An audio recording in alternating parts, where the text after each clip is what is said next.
पाठ्य क्लास चल रहा था 10 फरवरी 1968।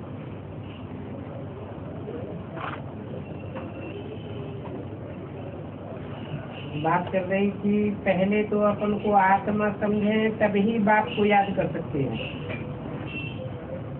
नहीं तो याद नहीं कर सकेंगे। क्योंकि याद तो रूहानी बाप को ही करना है।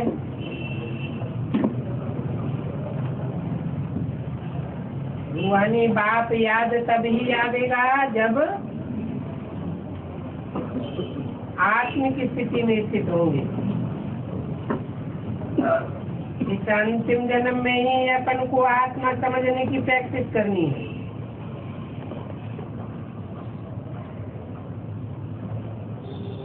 और कोई जन्म में तो प्रैक्टिस करने की बात ही नहीं है। अपन को अविनाशी आत्मा समझे तभी अविनाशी बाप को याद करें।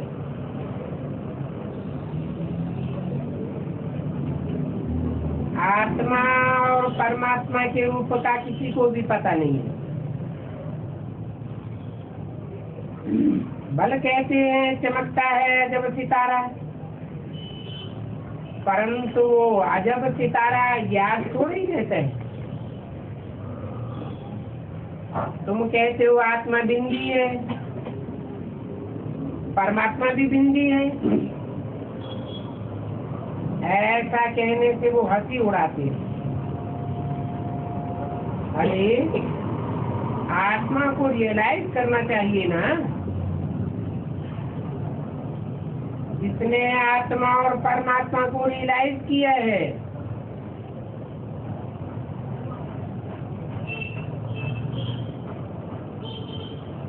वही रियल आत्मा है।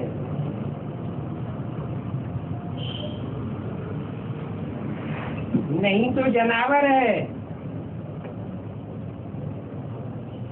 पहले तो ये समझना चाहिए मैं आत्मा हूँ।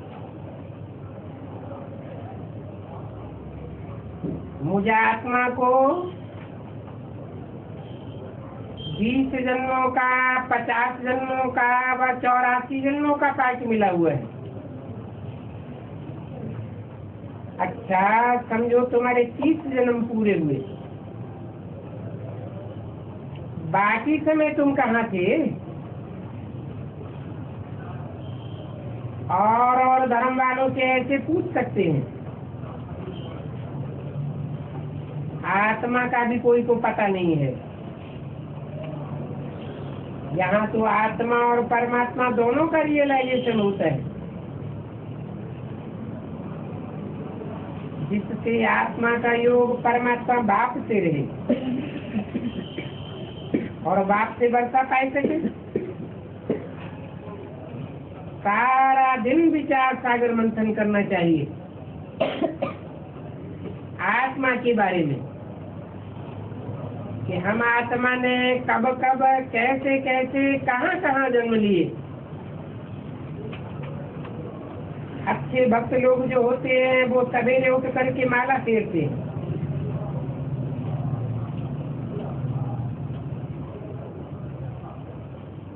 माला के मणकों का स्मरण करते हैं, परंतु उनको तो अल्पकाल का सुख मिलता है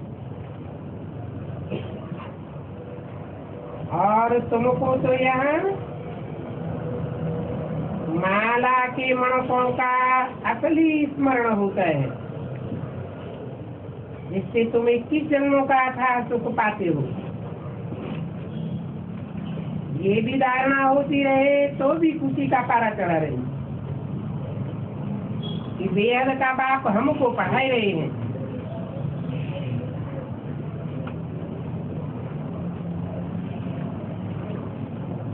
10 फरवरी 1968 की वाणी का तीसरा पेज। जो सर्विस करने वाले हैं उन्हों को ही खुशी रहती है, उन्हीं का ही विचार सागर मंथन चलता है। सर्विस नहीं करते हैं तो विचार सागर मंथन भी चल न सके।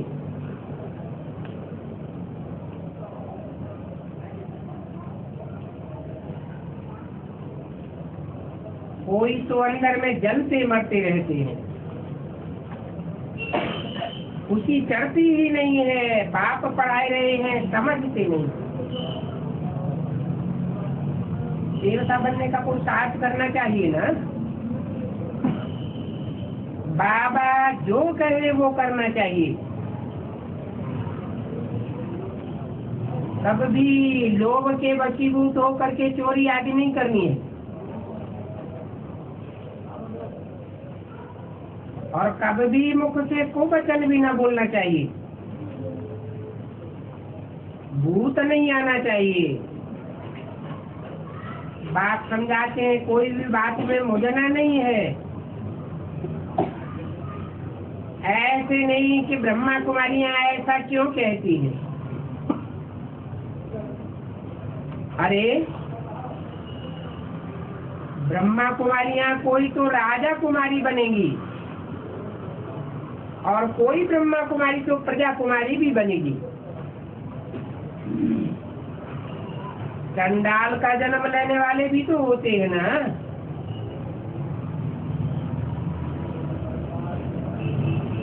ऐसे फिर पूरी पढ़ाई पढ़ते नहीं हैं और ही टीचर का माथा खपाते रहते हैं। वो भी ड्रामा में नूड है। सभी सेंटर्स पर ऐसा माथा खपाने वाले होते हैं।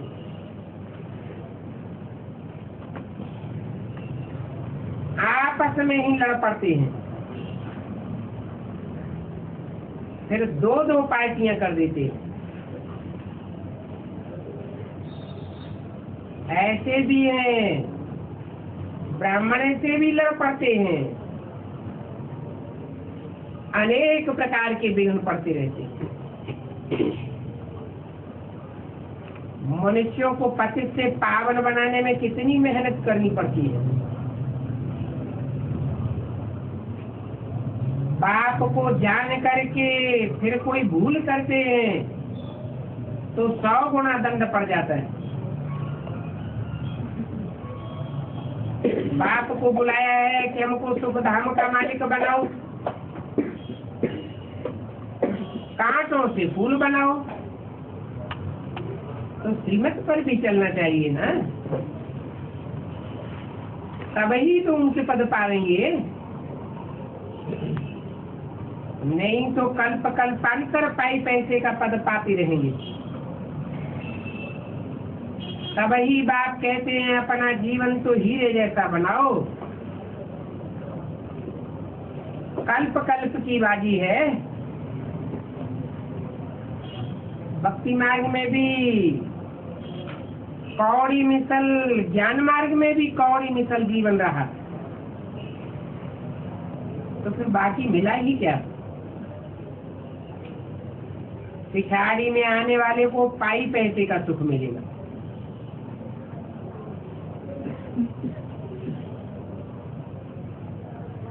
जो आत्मा जितना जितना पहले पहले परम धाम से उतरेगी, उतना जाति सुख पाएगी। और तुम तो 21 जन्म का पूरा सुख पाते हो। जैसे दीपमाला पर ढेर के ढेर मच्छर जन्मते हैं और मर जाते हैं, वैसे यहाँ भी देरी से आने वालों का क्या हाल होगा। उनमें और उन अल्पकांड जंतुओं में क्या फर्क रहा। जन्म लिया, थोड़ा सुख पाया और ये मरा। परंतु ऐसा जन्म देने के लिए बाप तो नहीं आए।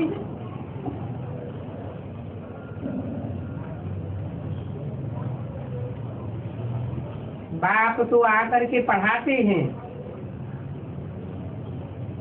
कोई तो पुरुषार्थ करके सचिव में 21 जन्म के लिए महाराजा भी बनते हैं। तो रात दिन का फर्क देखो कितना है। नंबरवार मर्तबे होते हैं ना। राजा बनता है कोई प्रेसिडेंट आदि बनता है, कोई मेसर बनता है। इसको कहा जाता है पास्ट के कर्म ऐसे किए हुए हैं तब ही यहाँ जन्म लिया है। ऐसे नहीं कि साहूकार तो फिर साहूकार के घर में ही जन्म जा कर लेंगे। तो तब ले सकते हैं जब दान पुण्य करेंगे और गुण भी अच्छे होंगे। बाबा का देखा हुआ है,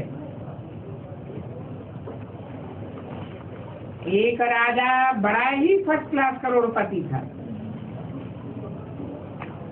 उनको बच्चा हुआ, राजकुमार ठहरा ना, अहो सौभाग्य कि राजा के पास जन्म हुआ।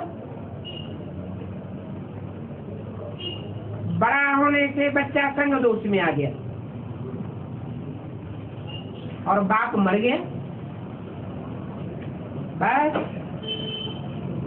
जो भी पैसे थे 2 मास में सब खत्म कर दिए।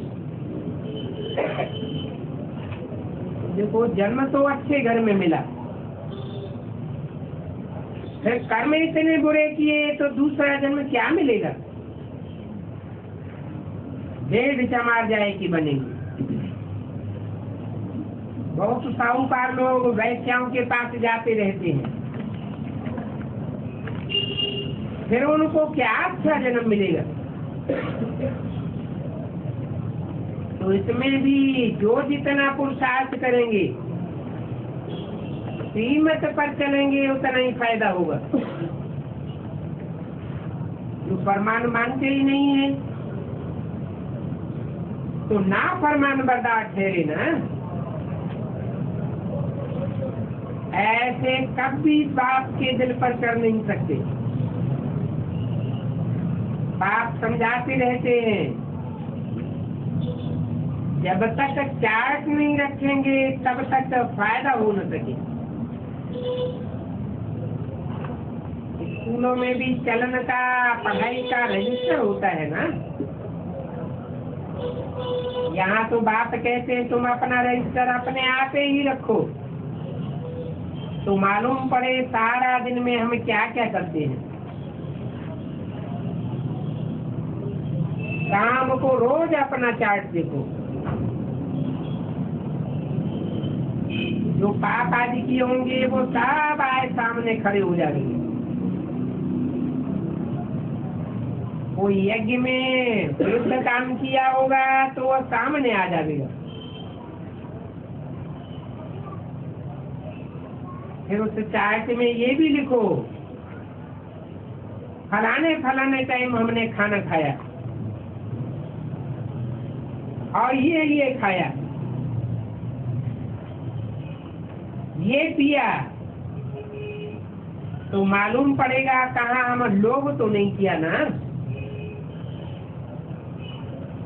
लिखना चाहिए हम कितना बारी दिन में खाते हैं।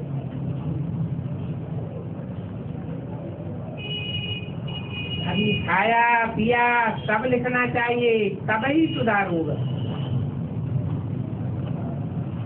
बाप समझ जाते हैं कि तकदीर में कुछ नहीं है तो ये रजिस्टर रखते ही नहीं है, समझते थोड़े ही नहीं। ये भगवान वाक्य है, समझते हैं कि ये बातें तो दादा कहता रहता है। बच्चों को मालूम नहीं पड़ता है कि कौन कहते हैं, कुछ भी रिगार्ड नहीं, पाप ही करते रहते हैं। ऐसे से रिगार्ड रख न सके। रात को बैठ करके सारा दिन की चाल को देखो, सारा दिन क्या क्या खाया क्या पिया, अपन पर नजर रख करके तब आगे बढ़ सकेंगे।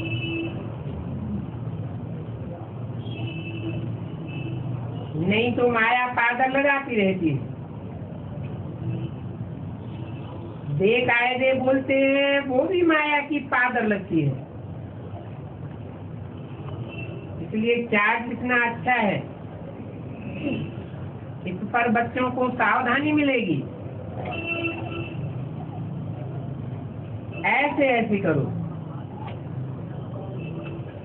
फिर दूसरे दिन देखो कितना फर्क पड़ा। फिर वही भूल तो नहीं करते हैं। फिर वो काम छोड़ देना चाहिए। अच्छा, बच्चों को बुलवा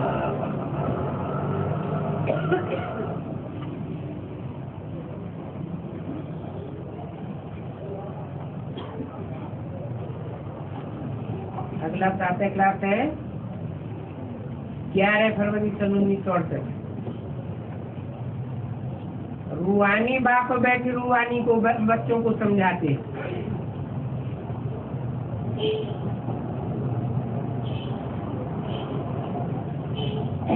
रूहानी बाप भी कर्मेंद्रियों से सुनते हैं, और ये नई बात है क्या कि रूहानी बाप कोई जाने जाननहार नहीं है। उनको भी साकार शरीर में आकर के कर्मेंद्रियों से कर्म करना पड़ता है। दुनिया में और कोई मनुष्य ऐसे कह न सके। तुम्हारे में भी नंबरवार पुरुषार्थ संसार समझते हैं, नहीं तो समझते हैं बाप तो जान ही जाननहार है। जैसे टीचर पढ़ाते हैं तो स्टूडेंट का नंबरवार पुरुषार्थ संसार रजिस्टर शो करता है। रजिस्टर से ही उनकी पढ़ाई और चलन का पता पड़ जाता है। तो मूल है ही पढ़ाई और करेक्टर। ये तो है ईश्वरीय पढ़ाई, जो ईश्वर के सिवाय और कोई पढ़ाई नहीं सकता। रचयिता और रचना के आदि मध्य अंत के सच की नॉलेज है। ये तो कोई भी मनुष्य सारी दुनिया में नहीं जानते हैं।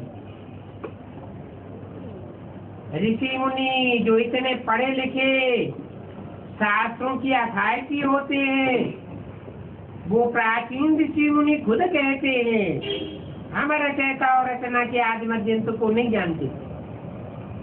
नहीं जानते तो नास्तिक है। तुम भी रचयिता को थोड़े ही जानते थे।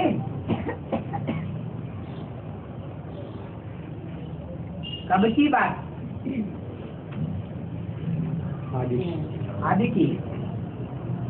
बेसिक नॉलेज की बात नहीं है। वही बेसिक आदि। आज में तो रचयिता भी प्रत्यक्ष नहीं था और रचना का भी किसी को कुछ पता ही नहीं था। बेसिक नॉलेज में भी वर्षों पढ़ाई पढ़ते रहे, परंतु रचयिता बाप का कुछ भी पता नहीं चला। बाप को ही आकर के अपनी पहचान देनी पड़ती है। गाया भी जाता है ये है कांटों का जंगल।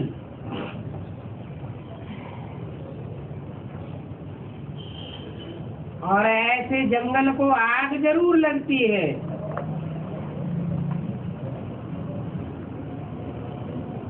ऐसे जंगल को जो कांटे के कांटे ही रह जाते हैं, सुधरते नहीं है। गुलगुल बगीचे को कब आग नहीं लगती है? क्यों नहीं लगती?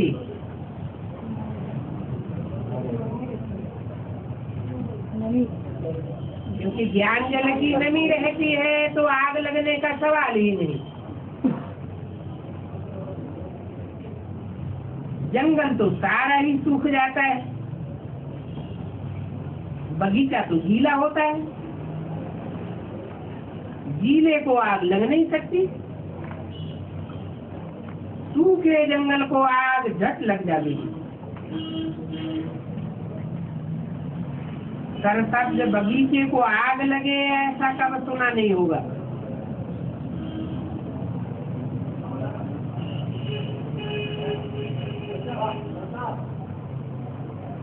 ब्राह्मणों की दुनिया में सरसब्ज बगीचा भी है और कांटों के जंगल भी है। भांति भांति के कांटों के जंगल हैं और भांति भांति के बगीचे हैं सरसब्ज।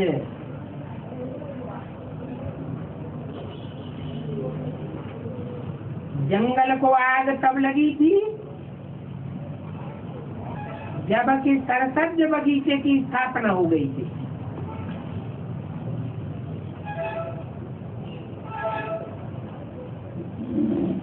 बगीचा अभिभूत स्थापन हो रहा है।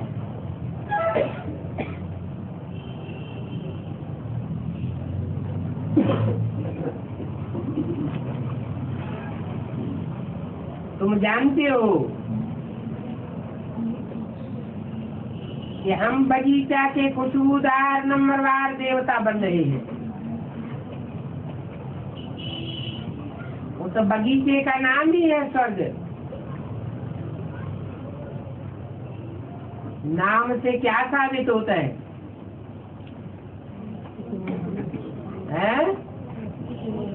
जरूर स्वस्थिति में जाने वाले हैं।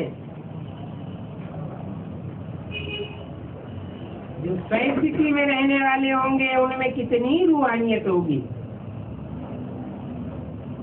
कितनी खुशबुएं होंगी। कांटों के जंगल में तो कितनी बदबूएं हैं। इनका नाम ही है नरक और उसका नाम है स्वर्ग। कहाँ शिवालय और कहाँ वैश्यालय। तुम कहाँ भी प्रदर्शनी आदि में स्वर्ग और नरक का बगीचा और कांटों का जंगल इस बात पर समझा सकते हो, परंतु बंदर है तुम कितना समझाते हो फिर भी उनकी बुद्धि में बैठता नहीं।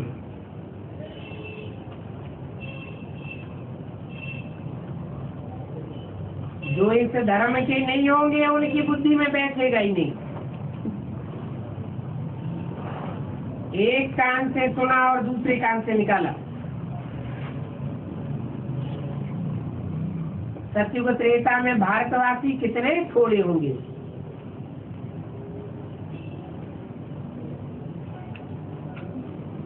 कितने थोड़े होंगे।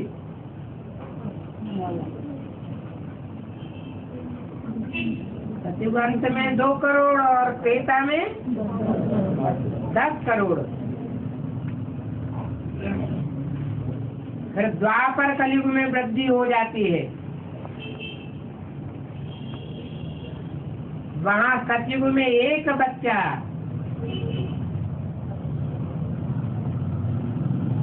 फिर देखो 4-5 बच्चे होते रहते हैं तो वृद्धि हो जाती है ना।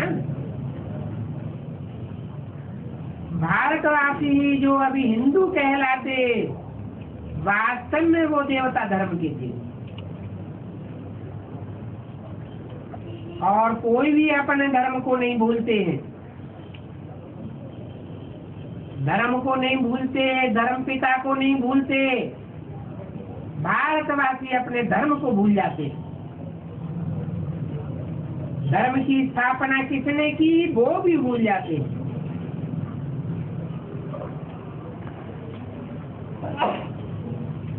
सब कुछ भूल जाते हैं तो देखो कितनी वृद्धि हो जाती है।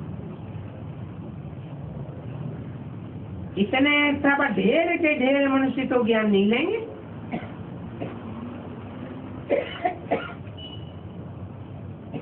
तुम हरेक अपनी अवस्था को समझ सकते हो।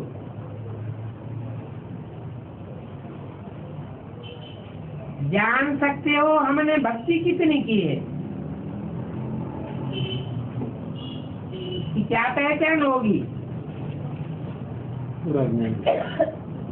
भक्ति कम की होगी तो कम ज्ञान उठावेंगे, और जास्ती भक्ति की होगी तो जास्ती ज्ञान उठावेंगे।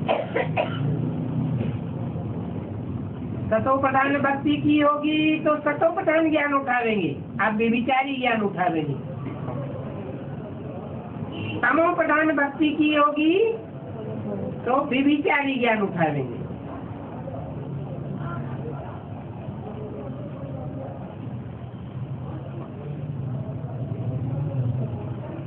बहुत भक्ति की होगी तो बहुतों को उठा लेंगे,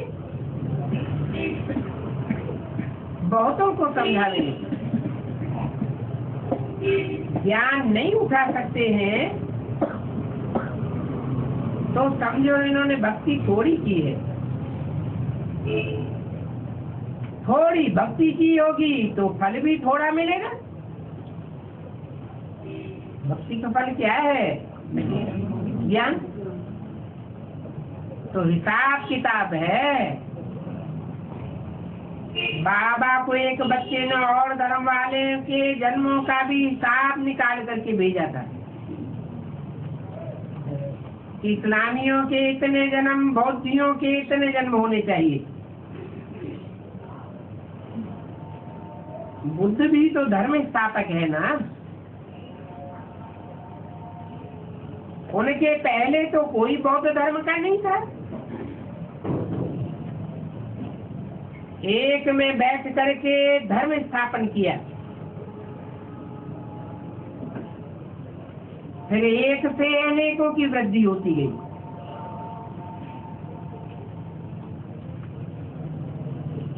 ये भी एक ही प्रजापिता है। इस एक से फिर कितनी वृद्धि होती है? कितनी वृद्धि होती है?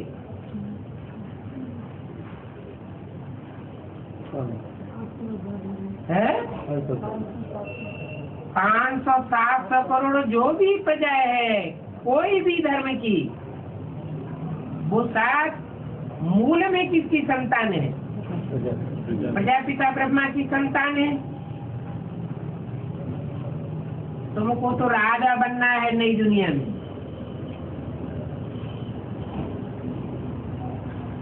यहाँ तो तुम वनवास में हो।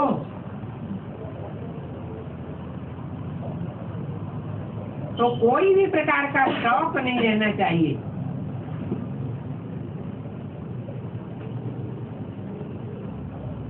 हम अच्छे कपड़े डाई करान के पहने, अच्छी साड़ी पहने, ये सब देह अभिमान है।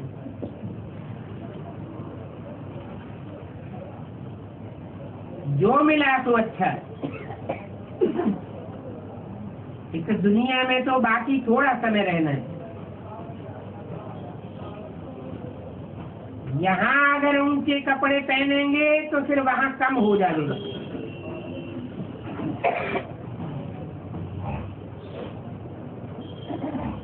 यह पहनो, यह करूं, ये भी छोड़ देना पड़े। आगे चल करके तुम बच्चों को आप ही साक्षात्कार होते रहेंगे। तुम खुद कहेंगे ये तो बहुत सर्विस करते हैं, इनकी तो कमाल है। जरूर ऐसे ऊंचे पद पावेंगे। फिर आप समाज भी बनाते रहते हैं।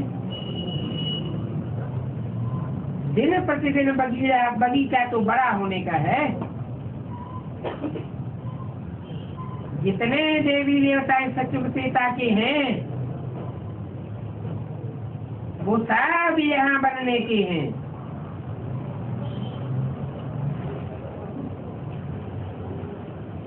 प्रत्यक्ष हो जाएगा।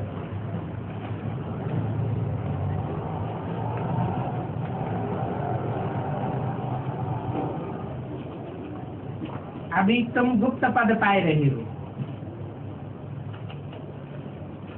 तुम जानते हो हमें यहाँ मृत्युलोक में पढ़ते हैं। पद फिर अमरलोक में पावेंगे। ऐसी पढ़ाई कब देखी? ये तो वंडरफुल बातें हैं। पढ़ाई पढ़ना पुरानी दुनिया में और पद नई दुनिया में पाना, और पढ़ाने वाला भी वही है जो अमरलोक की स्थापना और मृत्युलोक का विनाश कराने वाला है। वंडरफुल बात है ना। तुम्हारा ये है पुरुषोत्तम संगम युग, और ये युग बहुत छोटा है। इस युग में ही बाप आते हैं पढ़ाने के लिए। अपने से ही पढ़ाई शुरू हो जाती है। जो जो आते जाते हैं पढ़ाई उनकी शुरू होती जाती है। अभी बाबा कहते हैं शिव जयंती तो गीता जयंती। मनुष्य थोड़े ही इन बातों को जानते हैं कि शिव के साथ गीता की जयंती कैसे होती है।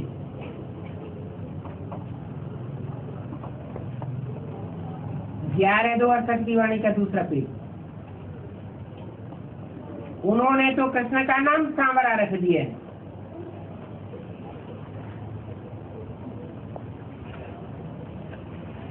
कहते ही है सांवरिया। अभी जब ये कोई भूल समझे, कितने बड़े बड़े आदमी म्यूजियम में आते हैं। ऐसे नहीं है कि वो बाप को पहचान लेते हैं। आते हैं चले जाते हैं, बिल्कुल भी नहीं जानते। इसलिए उनसे फार्म भराना चाहिए तो मालूम पड़े इन्होंने कुछ सीखा है। बाकी यहाँ आकर के क्या करेंगे? जैसे साधु महात्माओं के पास जाते हैं, परंतु यहाँ तो वो बात नहीं है। इनका तो वो ही साधारण रूप है, वही रे साध्य है, फर्क कुछ भी नहीं है। इसलिए कोई समझ नहीं सकते हैं। समझते हैं ये तो जवाहरी था,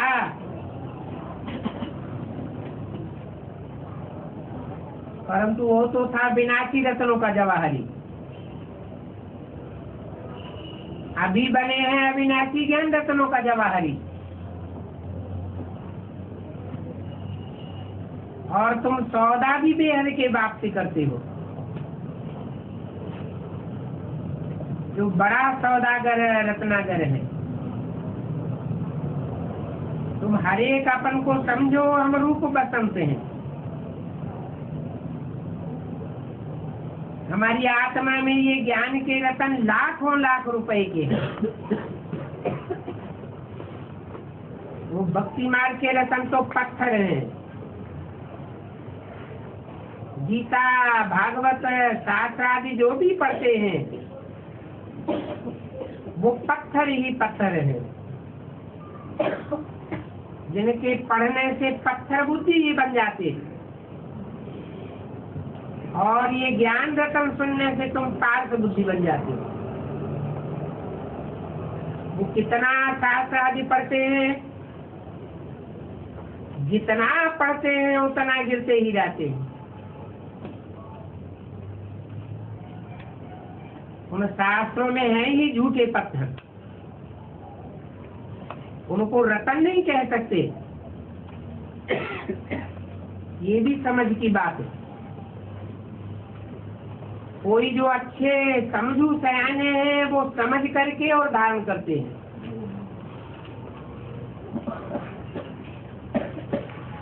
क्या कहा? समझ करके बिना समझे कैसे धारणा हो जाएगी?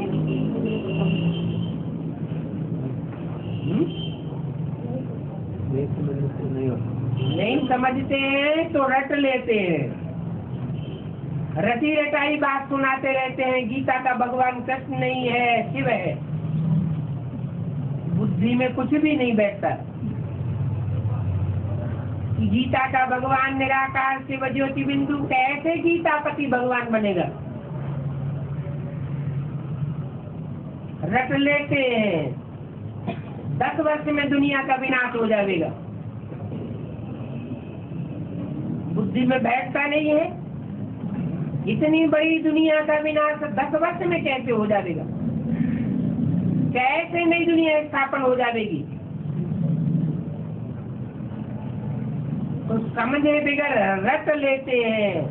गले तक धारणा होता है, दिल के अंदर बात नीचे नहीं उतरती।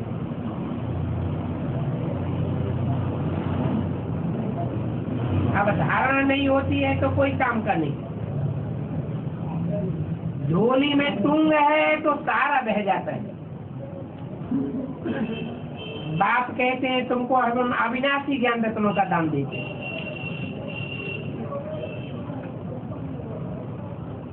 दान देते रहेंगे तो तुम भरतू होते रहेंगे,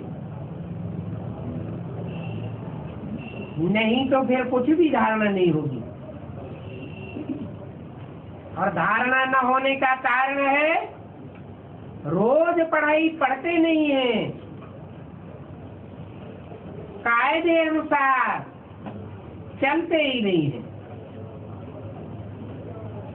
नहीं तो हर एक स्टूडेंट को पंक्चुअल और रेगुलर ये पढ़ाई पढ़नी चाहिए।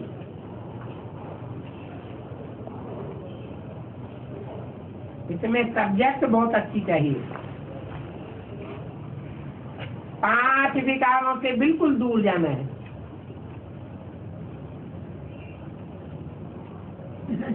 तुम कराची में बड़े अच्छे फर्स्ट क्लास थे। सबसे पूछा जाता था तुम कितनी रोटी खावेंगे, हर एक की लिस्ट रहती थी। नियमानुसार ही खाना चाहिए।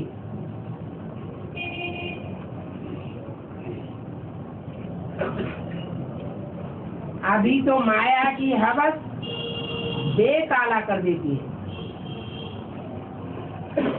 बाप ने समझाया है त्योहार आज जो मनाए जाते हैं वो सब इस समय की यादगार है। रखड़ी बंधन भी अभी का है।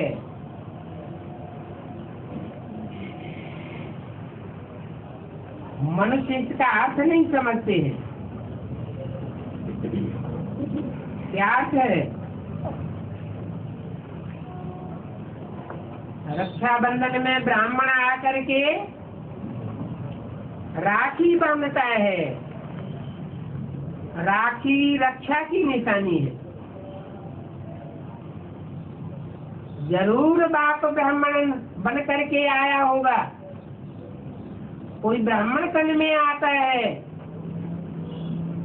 और 5 विकारों से रक्षा के सूत्र में बांधता है।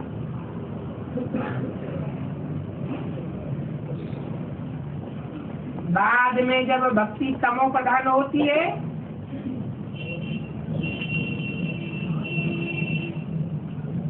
तो कन्याएं भाइयों को बांधने लग पड़ती है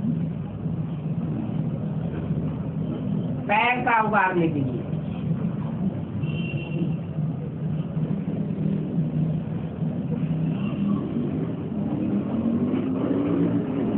यहाँ तो पवित्र होने की राखी बांधी जाती है, वो तो अपवित्र होने की बांधते हैं। तुम जानते हो आगे पवित्र ब्राह्मण राखी बांधते थे।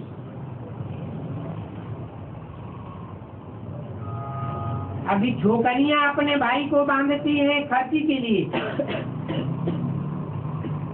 परंतु पवित्रता की तो बात नहीं है। और रखड़ियां भी देखो कैसी कैसी फैंसी बनाते हैं। तो ये दीपमाला, ये दशहरा आदि सब संगम युग के हैं।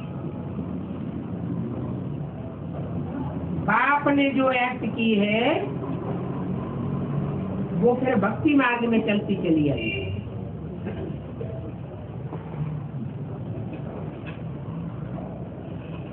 बाप तुमको सच्ची गीता सुना करके यह देवता बनाते हैं।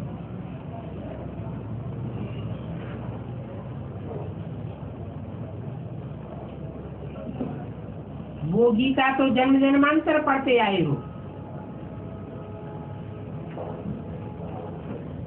परंतु क्या लक्ष्मी नारायण बने वो गीता पढ़ते पढ़ते और ही 3rd ग्रेड बन पड़े, फिर अभी तुम 1st ग्रेड में जाते हो। सत्यनारायण की कथा भी ये राजयोग हो गया।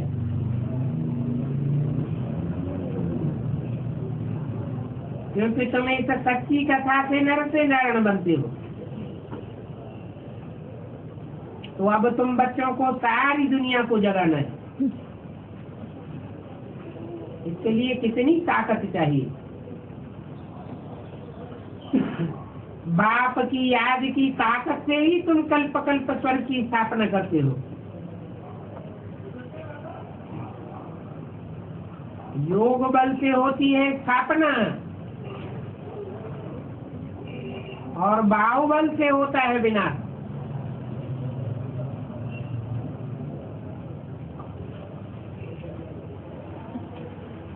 अक्षर ही दो है, योग बल अर्थात पवित्रता का बल, बाहुबल अर्थात अपवित्रता का बल।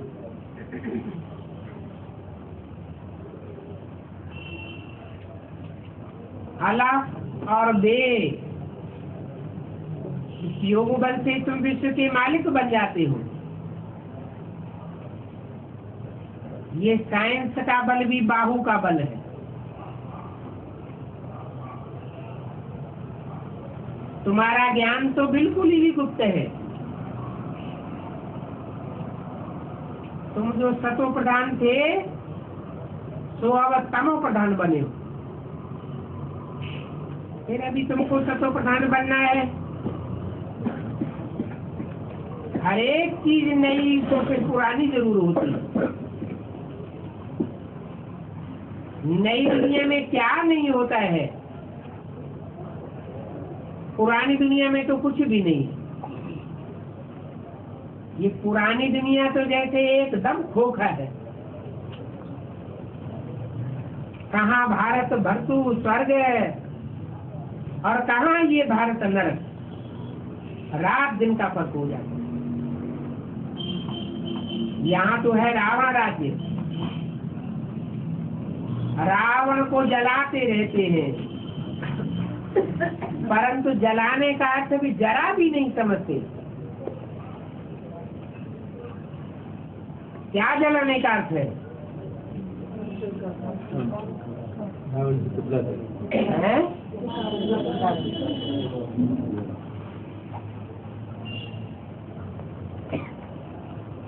कोई जब बहुत दुख देते हैं तो उनका पुतला बना करके जलाते हैं, परंतु जानते नहीं हैं ये कब से जलाना शुरू करते हैं। भक्ति द्वापर युग में तमो प्रधान होती है या कलयुग में तमो प्रधान होती है? तो द्वापर से जलाते आए या कलयुग में? कलयुग से ही रावण को जलाते हैं। जलाने का मतलब है जी को जलाना।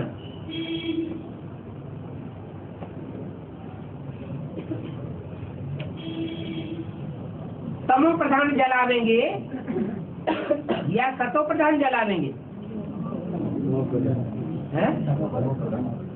जो तमो प्रधान होते हैं वही दूसरे के दिल को जलाते हैं, जी को जलाते हैं। सतो प्रधान तो कोई को दुख देंगे ही नहीं।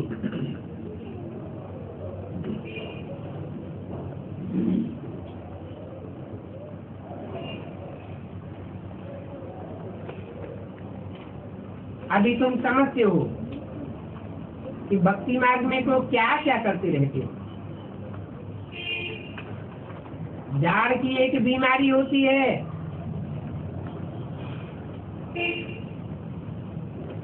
वो टुकड़ा लेकर के पाग में रखते हैं।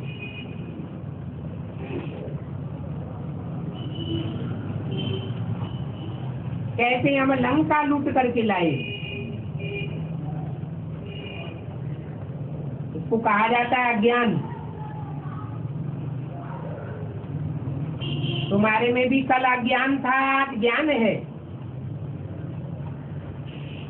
कल तुम नरक में थे, आज स्वर्ग में हो। रियलिटी में तुम स्वर्ग में जा रहे हो। ऐसे नहीं जैसे वो लोग सिर्फ कहते हैं स्वर्गवासी हुआ, परंतु स्वर्गवासी तो कोई होता नहीं है। सब इसी नरक की दुनिया में जन्म लेते रहते हैं। तुम तो स्वर्ग में चले जाएंगे, फिर ये नरक होगा ही नहीं। बल तुम्हारी बुद्धि में है। नरकवासी नरक में जन्म लेते हैं और स्वर्गवासी स्वर्ग में जन्म लेते हैं। फिर नरक से स्वर्ग कैसे बनेगा? नरसे नारायण बन जाएंगे, नरसे नारायण बन जाएंगे तो नरक से नारायण कैसे बन जाएंगे? नर होते हैं नरक में। नारायण स्वर्ग में होगा या नरक में होगा? तो कैसे होगा? यहाँ वाइब्रेशन पहले परिवर्तन होंगे, मन बुद्धि रूपी आत्मा के, जिनके वाइब्रेशन और संकल्प पूरे शुद्ध हो जाएंगे। उनको वातावरण कैसा मिलेगा? सात्विक वातावरण मिलेगा।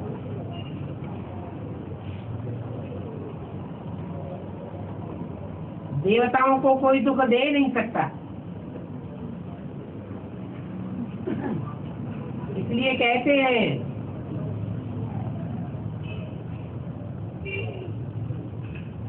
जैसे वाइब्रेशन से शरीर छोड़ते हैं, वैसी ही दुनिया में जाके जन्म लेंगे। खराब भावनाओं से शरीर छोड़ते हैं तो दुर्गति को पाते हैं, अंतमते तो गति हो जाती है।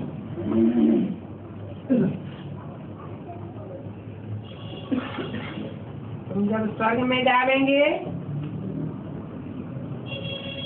तो तुम्हारा वाइब्रेशन नार की दुनिया का होगा ही नहीं। कितनी समझने की बातें हैं, और ये सेकंड में समझने की बातें हैं। बाप को याद करो तो विक्रम विनाश होंगे। फिर पाया पाप कर्मों के वाइब्रेशन से पीछा ही छूट जाएगा। ये बातें सभी को बतलाते रहो। बोलो तुम यह देवता थे, फिर 84 जन्म लेते लेते तुम यह बन गए हो। सतो प्रधान से तमो प्रधान बन गए, अभी फिर सतो प्रधान बनना है। आत्मा का तो विनाश नहीं होता है, परंतु आत्मा सतो प्रधान से तमो प्रधान बनती है।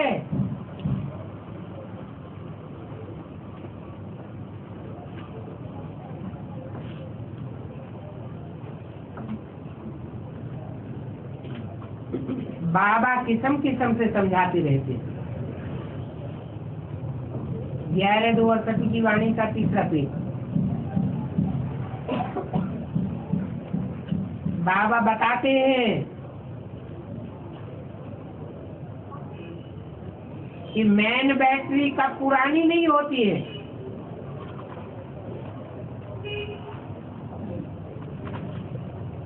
जैसे तुम्हारी आत्मा हद की बैटरी है, नई तो फिर पुरानी हो जाती है, भरतू होती है फिर खाली हो जाती है। परंतु बाप की बैटरी है सदैव भरतू, इसलिए उनका नाम ही क्या है? सदाशिव। बाबा कहते हैं अपन को छोटी आत्मा समझो, कहते भी हैं इनकी आत्मा निकल गई तो जरूर बड़े शरीर में से निकल गई। आत्मा संस्कारों के अनुसार एक शरीर छोड़ करके दूसरा शरीर लेती है।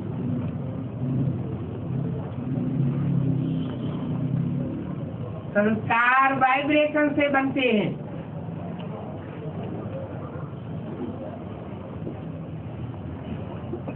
सभी आत्माओं को अभी वापस जाना है। तो ये ड्रामा है, ये सृष्टि का चक्र रिपीट होता रहता है। पिछाड़ी में जितने मनुष्य होंगे उतनी आत्माएं भी जरूर होंगी। हिसाब निकालते हैं तो कहते हैं अभी दुनिया में इतने मनुष्य हैं, परंतु ऐसे क्यों नहीं कहते हैं इतनी आत्माएं हैं? क्यों नहीं कहते? आत्माओं की गिनती हो ही नहीं सकती। आत्मा किसी को देखने में आती नहीं है। बाप कहते हैं बच्चे तुम मुझे कितना भूल गए हो, कभी का फिर मुझे आकर कल्याण करना है। तब पुकारते हैं तुम बाप को इतना नहीं समझते हो, परंतु तुम बाप को क्यों भूल जाते हो? बाप थोड़े ही बच्चों को भूलेंगे, ये तो हो ही नहीं सकता।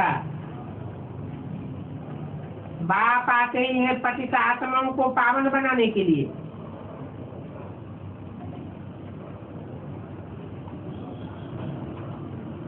ये गौमुख ठहरा ना, बैल की तो बात ही नहीं है।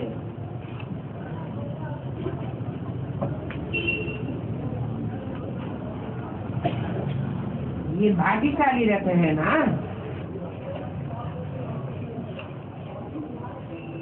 बाबा तुम बच्चों को कहते हैं कि तुम शिव बाबा को भक्ति मार्ग में संगारते आए हो, परंतु लिंग को तो बाबा नहीं कहा जाता। बाबा तो ग्रैंडफादर को कहा जाता है ना।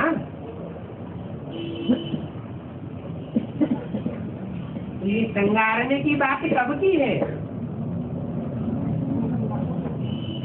संगम की बात है। ये बात पक्का याद रहे। शिव बाबा को याद करने से बहुत फायदा है।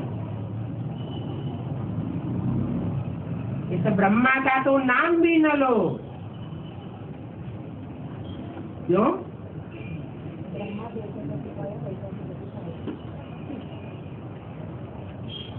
नाम किस आधार पर बनता है?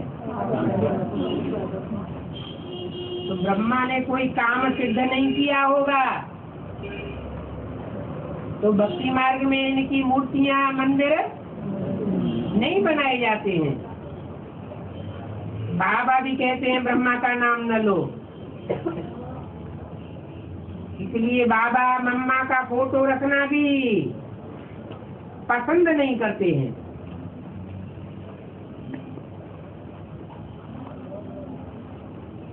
कब कब ख्याल आता है साफ फोटो तोड़ फोड़ करके निकाल देंगे।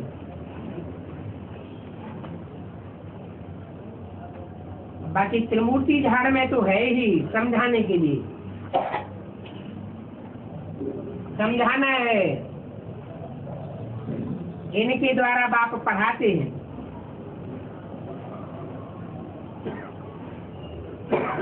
परंतु इनको थोड़े ही याद करना है। इनका फोटो तो कभी न लो, नहीं तो ठक मरेंगे। इनका फोटो लेने से ठक मरेंगे। मम्मा की फोटो भी क्यों लें? भक्त लोग अपने गुरु का चित्र रखते हैं, परंतु यह कोई हमारा गुरु थोड़े ही है।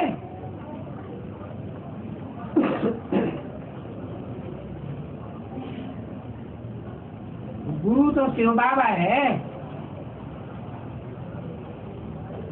बलिहारी उस बाप की ये है, उस पर ही बलिहार जाना है। और यह भी उन पर बलिहार गया। अब की बात है, हैं? ये ब्रह्मा उस बाप पर कब बलिहार गया? यज्ञ के आज की बात है, जब पता चला कि साक्षात्कारों का अर्थ ये है, नई दुनिया बनने वाली है, मुझे नई दुनिया में कृष्ण के रूप में जन्म लेना है, तो असलियत का पता लग गया। ये तो बुद्धि में नहीं बैठा। इस नरक की दुनिया को ही स्वर्ग बनना है, परंतु इतना पक्का निश्चय बैठ गया कि नई दुनिया बनेगी, उस नई दुनिया में मैं पहला पंच बनने वाला हूँ। क्यों भूल गया? क्यों भूल गया प्रजापिता?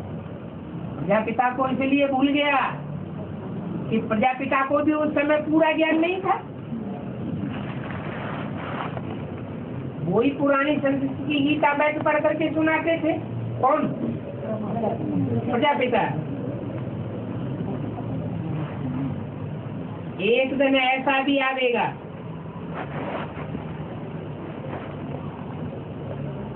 कि तुम ये मम्मा बाबा के फोटोज भी गुम कर देंगे।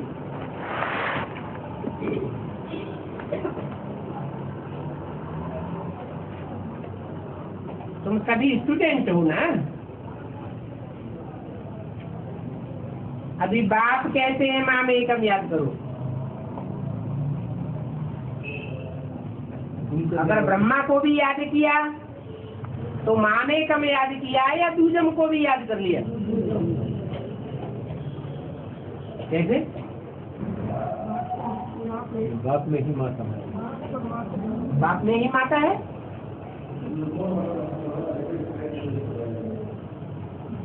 माँ में करवाना, मुझे एक पर्सनालिटी को याद करो।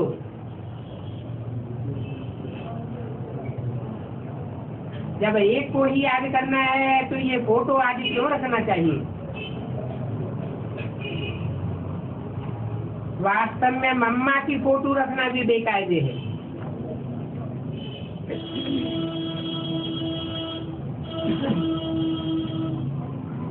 बहुतों ने मम्मा के पिछाड़ी पढ़ाई भी छोड़ दी।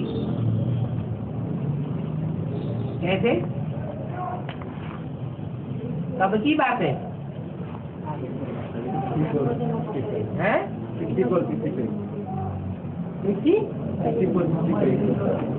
जब मम्मा ने शरीर छोड़ा तो जिनका मम्मा से लगाव था वो ज्ञान छोड़ करके चले गए, यज्ञ छोड़ करके चले गए, पढ़ाई छोड़ दी, अपना बेरा ही गर्क कर दिया।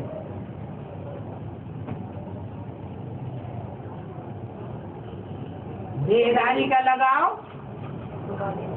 चाहे कोई भी देहधारी क्यों न हो, एकदम बेड़ा गर्क कर देता है।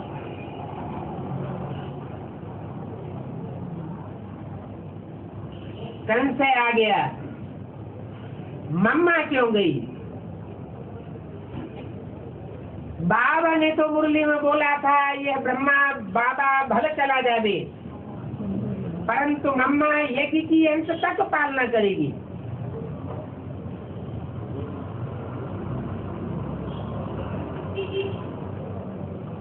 तो प्रशिक्षित तो होते रहते हैं, ये मम्मा क्यों गई, ऐसा क्यों हुआ। अरे बाप कहते हैं ये तो शरीर गया ना, कि आत्मा परम धाम चली गई, शरीर गया तो सबका नंबरवार शरीर जाना है, कोई को भी रहना नहीं है।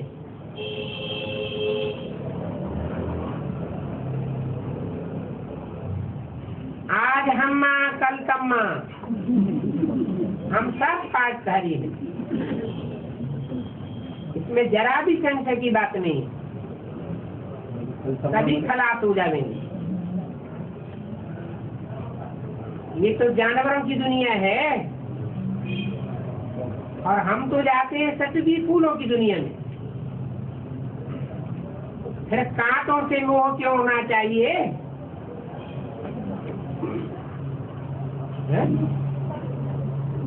मम्मा बाबा कांटे हो गए क्या, ये कांटा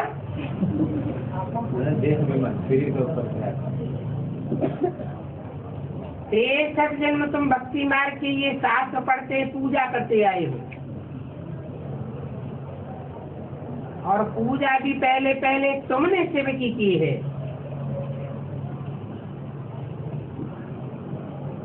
तभी सोमनाथ का मंदिर बनाया है। मंदिर तो सभी राजाओं के घर में थे। इतने हीरे जवाहरात मंदिर में थे, पीछे कलयुग में आकर के चढ़ाई की है।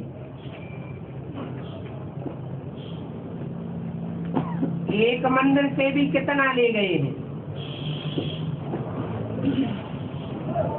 तुम ऐसे धनवान विश्व के मालिक बनते हो,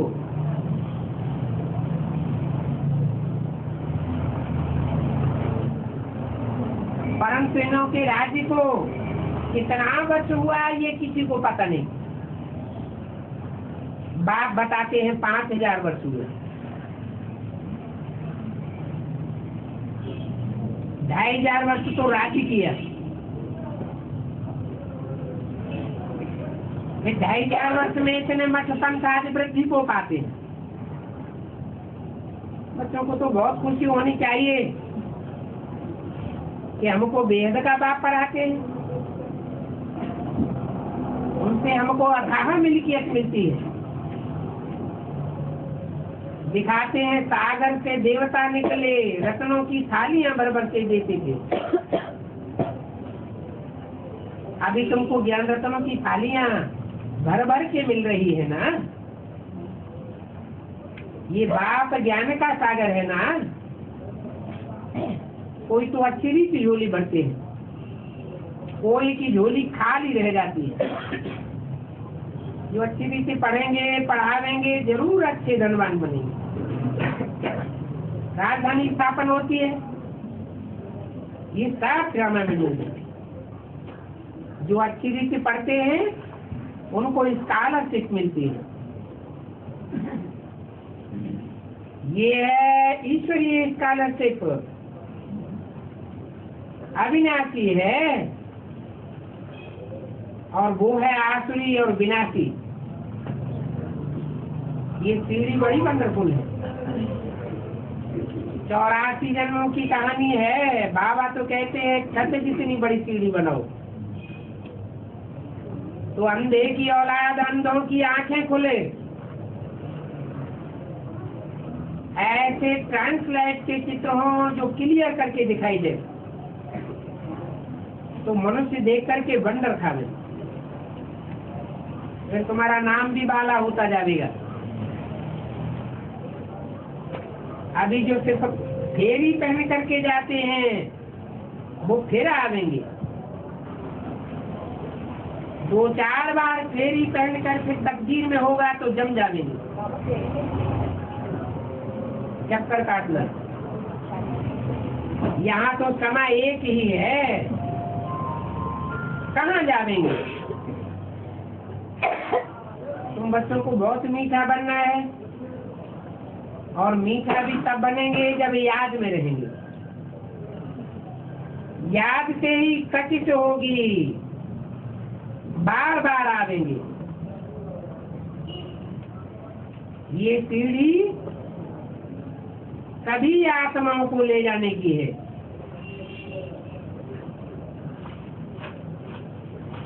ऊपर जावेंगे, फिर नीचे आवेंगे, जावेंगे फट से, फिर नंबर बार आवेंगे। वंडर है हिस्ट्री ज्योग्राफी की कैसे होती है। किसने ये सब बातें समझाई हैं, उनको याद तो करना चाहिए। ऐसे नहीं शिव बाबा चला गया फिर आवेगा नहीं। बाप तो अभी ओमिनी प्रेजेंट है, और वहाँ उस दुनिया में ओमनी प्रेजेंट है माया, और यहाँ है बाप। अच्छा हो